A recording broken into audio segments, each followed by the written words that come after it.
Ugh, ads are such poop. Subscribe to Acast Plus now to skip ads and more for just $1 a month. Click the link in our show notes to learn how. And hey, we're on Patreon too. Your support helps cover the cost of running a podcast. For $2 a month, you can get early access to all our episodes ad-free, plus bonus episodes exclusive to Patreon subscribers only. Visit patreon.com/sacrilegious discourse to sign up now.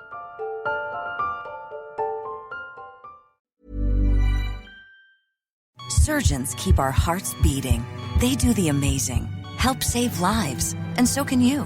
Your CSL plasma donation can help create 24 critical life-saving medicines that can give Grandpa the chance for his heart to swell when he meets his new grandson, or give a bride the chance for her heart to skip a beat on her wedding day. Every plasma donation helps more than you know. Do the amazing. Help save lives. Donate today at your local CSL Plasma Center and be rewarded for your generosity.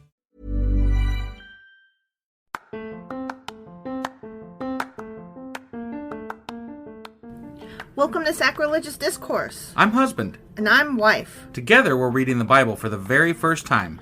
We grew up without religion and wanted to know what all the fuss was about. Well, what have we learned so far? That God is a dick, and apparently some people believe in talking donkeys? We're not trying to pass ourselves off as experts. Nope, we're just reading the Bible for the first time and giving our first take reaction. If you'd like to join us in this venture, you might consider starting at episode 1. Otherwise, jump in wherever you like. All right, let's go read the Bible. Yeah, let's get to it. Husband! Wife! Do you know what we're doing today? We are doing the Contradictions episode for Job. No, we're doing You're Always Wrong. But I'm also always right. No, you're always wrong. That's the whole premise of this episode. But I'm sort of right sometimes too.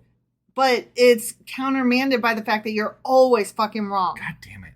You're always wrong. Why do I always gotta be wrong? Because the Bible is full of contradictions. Bible's bullshit. I mean, it really is. All right. Well, let's go ahead and get on into this and find out why the fuck I'm wrong, I guess. Okie dokie. All right.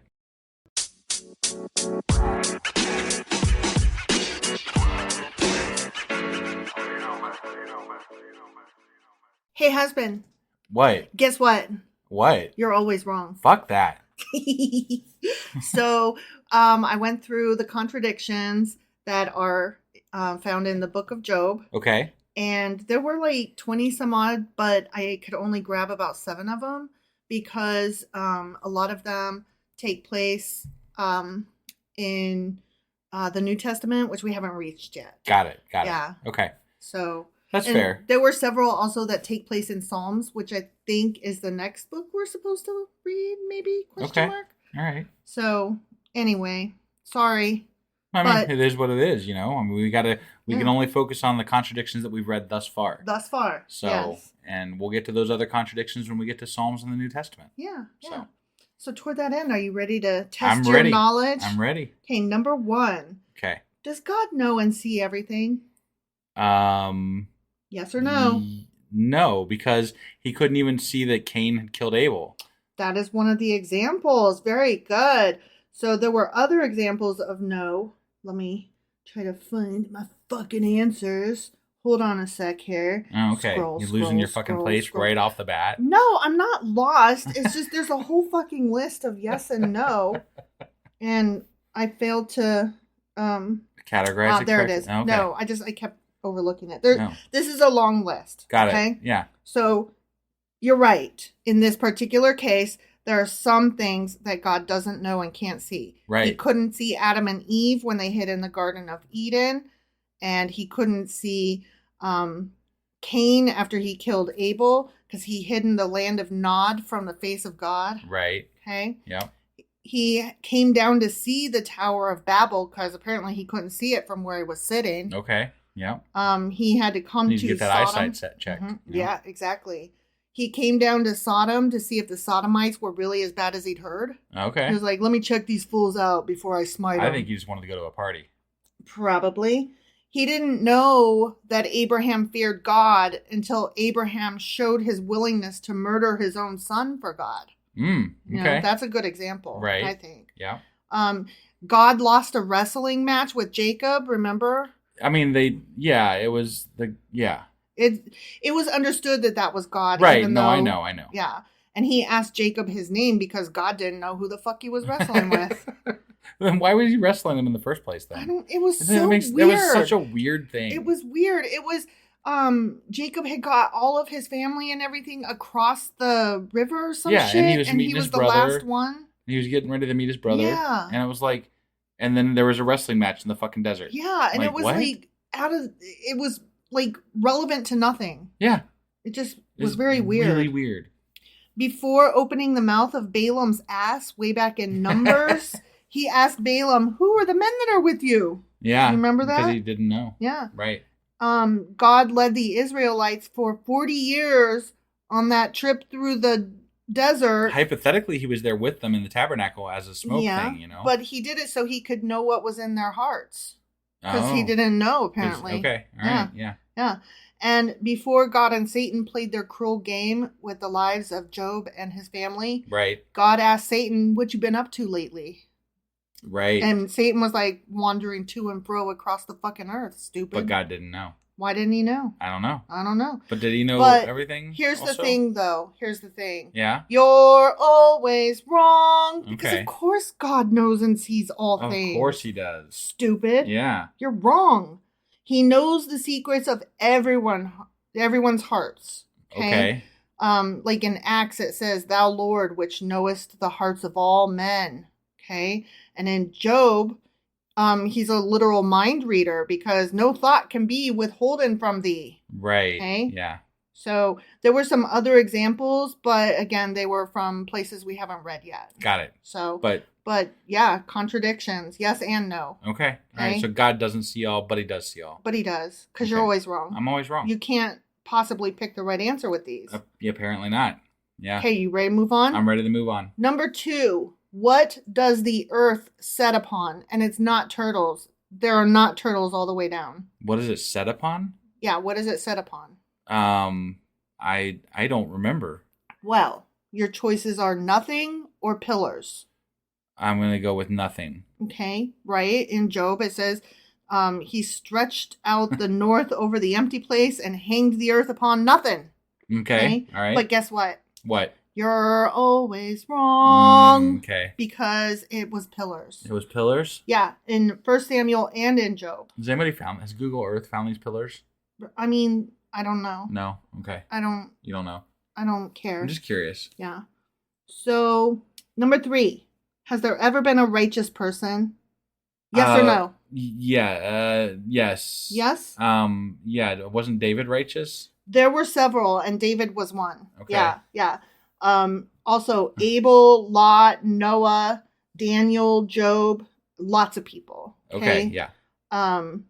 He even told Noah in Genesis, "I have seen a righteous man before me." Right. Okay? Yeah. And in 2 Samuel, he says, "The Lord hath recompensed me, David, according to my righteousness." Mm-hmm. So, okay. Yeah, but guess what? What? You're always wrong. Fucking hell. There's never been a fucking righteous person ever. That's bullshit. Okay? I mean, that's what I would think, but... I mean, it says it lots of places that we haven't been to yet, but in Job, it says, "What is a man that he should be clean, and he which is born of woman that he should be righteous?" Okay. So, yeah, nope. Right. Nope, no righteous people. No righteous people. Got it. Number 4, when were the stars made? Wasn't that back in Genesis somewhere? Yes, they were made in Genesis. Which day? Which day? I'm gonna go with the 4th day. Oh my God.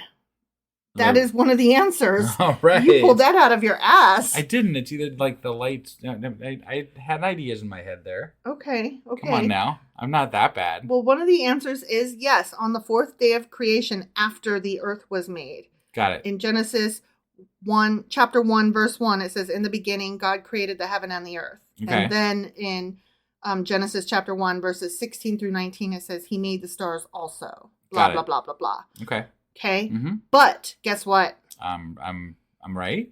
You're always wrong. Damn it. Because in Job chapter 38, he says, "Where wast thou when I laid the foundations of the earth, when the morning stars sang together?" What? But how does that contradict exactly? Because before he was saying that he made the stars after the earth was made, and here he's saying that the stars were singing together before the earth was even, the foundations were even laid. Okay. All right. Fair enough. Yeah. Fair enough. Yeah. All right. It's a stretch of a contradiction. I mean, but it is God saying that, right? Yeah. So I mean, like God should have phrased it better. God should remember when he built, the universe. Not only should he have phrased it better, he should have had his people that are writing it down who are mere men. Because he's God, he could come down and grab the pen out of their hands and be like, you wrote that wrong. Right. Let me just fix that for you. I would think of all the things. If you're God, you would remember when you made everything. Yeah. But even within Genesis, there are two different creation stories. Well, there's really two different gods, weren't there? Like, there was the Elohim and then the Yahweh, and it was all in Genesis in the same book. In the same book. That was crazy. Yep. All right, number 5. Can God do anything? Can God do anything? Well, I mean, my personal opinion is no. Right, and it's one of your favorite examples of no. So go with that. What was one of the things that God has problems with? Niceness? No. Remember? Not killing people. He's powerless against iron. Oh, that's right. Yeah. That was in the book of Judges. I forgot about that. He's I didn't forget about it, but I mean, like, it didn't come to me just now. You just recently used that as an example of how much he's silly. Right. Yeah. He's powerless against iron because it's such again, weird. It's fucking weird. Well, a lot of fairy tale stories have monsters and beasts that iron will restrain them or stop them. Yeah. So it's just. But you would think as, Christianity / God evolves, right? And gets further and further into modern history, right? You would think they would do away, like maybe just scratch out those sections where he's like, allergic to iron. Right. So, but guess what though? What? You're always wrong. All right. Because God can do anything. There are several examples here of things he can do. Let's hear what the things he can do are. Okay.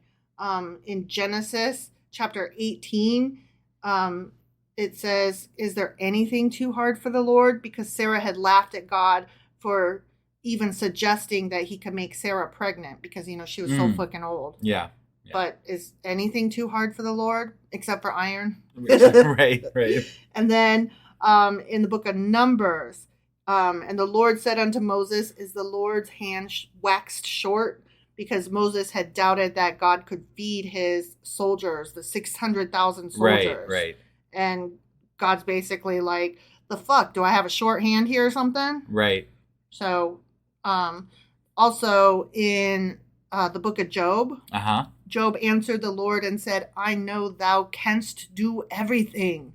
Because God had spent 4 chapters talking about how he awesome, does everything. And that was when he did shit with the animals. Yeah, he did shit with the animals. He fed lions, restrained unicorns, he caught leviathans, he beat a behemoth. He's awesome. He is. I mean, was.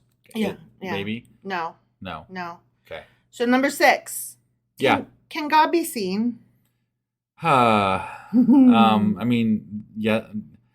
Which one? I mean, I just have to pick one, right? Yeah, it's a yes or a no. Yes. Yes? Okay. I mean, Moses saw him. I mean, I think he saw like his ass or something. It wasn't like his face. Saw his butthole. Skeet up, butt up. Yeah, Abraham saw God several times in the book of Genesis. I'm not going to mention all of them, but yes, he saw him multiple times. Okay. And then Isaac saw him twice. Okay. And one was in Genesis, another time was in Exodus. Right. Jacob saw God face to face and even beat him in a wrestling match. Yeah. So that happened. He appeared to Jacob again when he came out of Padan Aram. Remember Padan-aram? Yes. That was in Genesis. And then, he appeared to Jacob and he appeared to Moses. And like you said, Moses got to see his butt. And actually the word is, what is it? His backside. His backside. His back parts. That was in Exodus chapter 33. "And I, God, will take away my hand, and thou, Moses, shalt see my back parts. Right. Yeah. Which, I thought that was the funniest thing. I'm like, yeah. He's literally showing him his ass. Yep. And then Moses, Aaron, Nadab, Abihu, and 70 elders saw God. Yeah. And that was in Exodus. Right. And God talked face to face to all the people of Israel and plans to do so again someday. I mean, hypothetically. Right. So anyway, there's lots of examples. Yeah, sure. But guess what? I'm wrong. You are always wrong. Okay. Yeah. God is invisible and cannot be seen, and if you do see him, you'll fucking die. Wow. Okay. Man. Now I can't give you the example of where he says that you'll die because we haven't read it yet, but that's going to happen. He's going to say that to somebody. I could never let you see me because if you saw me, you'd fucking die. That's what happened when they opened the Ark in Indiana Jones, right? Mm-hmm, okay. But in Exodus, he says, "There shall no man see me and live." Got it. So I mean, he does say the same thing there, I guess. Yeah. So I mean, it's there. It is. There's further examples, but yeah, there's that one. Okay. Yeah. Oh, and I didn't give you the example from Job where you could totally see him. Right. I have heard of thee by the hearing of the ear, but now mine eye seeth thee. Right, because he was in the storm, the whirlwind, all that shit. Yeah. Yep. But he also was like, this was when he wussed out. When Job was like, right. "Oh my God, you're so great just because you said you are, and now I see you." Remember that? Right, when he said that? Yeah. Okay, last question, number 7. Ready? I'm ready. Who brought evil on Job? Who brought evil on Job? Mm-hmm. I think it was God. Okay, you're right, partly, because according to chapter 42, then came there unto him all his brethren and all his sisters and all that they had been of his acquaintance before, and did eat bread with him in his house, and they bemoaned him and comforted him over all the evil that the Lord had brought upon him. Right. So you're right, but guess what? I'm right. You're always wrong. God damn it. Because Satan did. So when Satan went forth from the presence of the Lord and smote Job with sore boils from the sole of his foot unto his crown. And that was in chapter 2 of Job. Oh, okay. So you can't be right. Why can't I be right? I don't like being wrong all the time. But that's how these go. See, I do the research, so I get to say that you're always wrong. If you did the research and asked me the questions, then you could tell me, wife, you're always wrong. There's no way you can ever pick the right answer because whichever one you pick, I'm going to also present the other side. In that case, I volunteer to be wrong. You are volunteering to be wrong. I know. So, I'm just saying I don't want to do research. Yeah. So those was that are all your the choices. contradictions we had? Those were all the ones that I could use currently. Right. So all the ones that are current up to now where we are in the Bible. Yes. Okay. Yes. All right. So that wraps up our contradictions episode, and that wraps up Job. Yep. Other than the weekly wrap up this week. Bye, Felicia. Whatever weekly replay. Mm-hmm. We are all done with Job. Yep. So, yeah.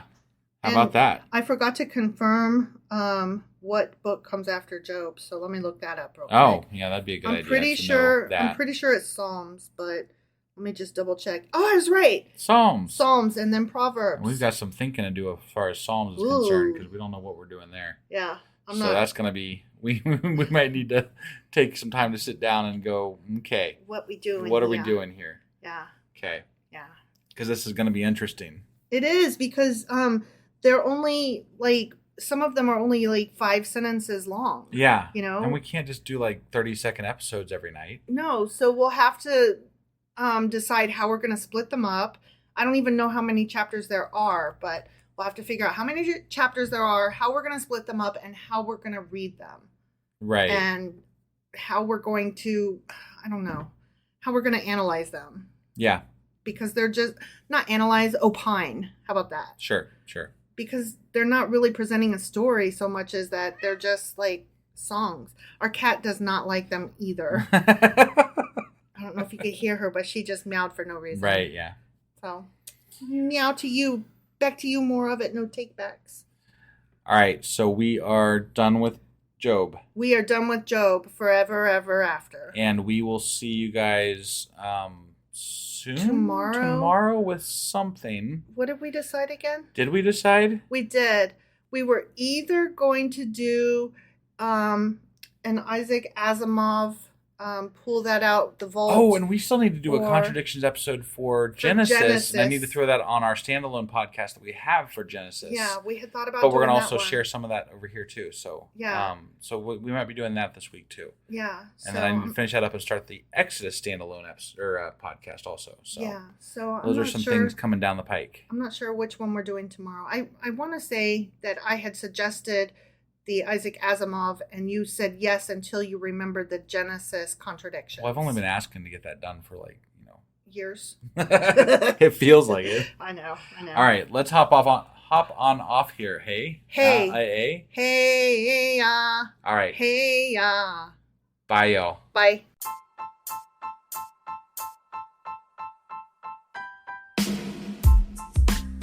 Hey, wife. I guess that's the end? But husband, that's just sad. It doesn't have to be. We are on lots of social media platforms like Twitter. Our handle there is sacrilegious_D. For D's nuts. Oh my God. Stop doing that. Anyway, we're also on Facebook, Instagram, and Pinterest. There's a link to all of our social media sites at our website. Ooh, we have a website? Yeah, it's sacrilegiousdiscourse.com, where you can also find a link to our merch shop. We have a merch shop? Yep, we have podcast-themed clothing, mugs, notebooks, and more, as well as an atheist and science-themed products. Wow, our fans should really go check that out right now. Definitely. They can get in touch with us by sending an email to sacrilegiousdiscourse@gmail.com. But before they do that, we could really use some help. Oh yeah? With what? Well, it's not free running the podcast, and we need some financial support in order to get better equipment, which will free up time so we can concentrate on our podcast and our fans. Okay, so what should they do? Head over to patreon.com/sacrilegiousdiscourse and sign up as a contributor on our podcast. Supporters there receive additional bi-weekly episodes that we record just for our Patreon members for as little as $2 a month. Also, we'd really appreciate it if you would like and subscribe on whatever platform you're using. And Apple Podcast reviews help us out tremendously. Like and subscribe. Leave an Apple review. Join us on Twitter. Support us on Patreon. That's a lot of instructions. Don't forget to say thanks. Thanks. Okay, bye.